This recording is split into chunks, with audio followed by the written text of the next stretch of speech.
Since that time, that's what I've learned. When people say pray for me, they don't mean pray for me tonight when you go to bed or pray for me next Sunday at church.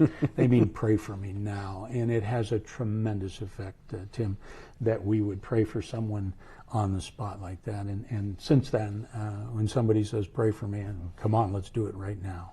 Well, I'm fond of sharing many quotes from Jesus around the world to visionaries.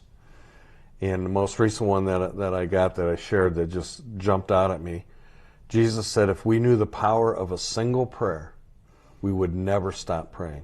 Mm-hmm. And that's what St. Paul says. He says, pray without ceasing. Pray without ceasing. So again, we have no idea, but the fact is, our God is a loving God. He loves us. He created us.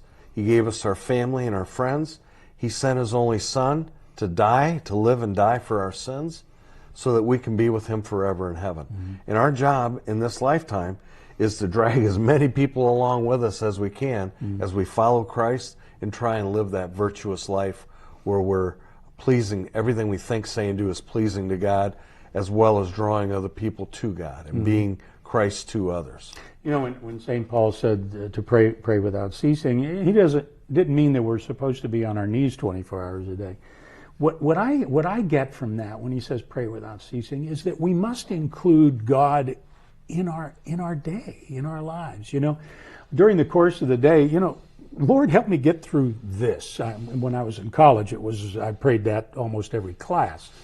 But help me get through this. Lord, help me with this thing. Lord, you know, look out for Tim today. He's having surgery, or those types of things. And if you include Jesus in your daily life, then you're praying without ceasing.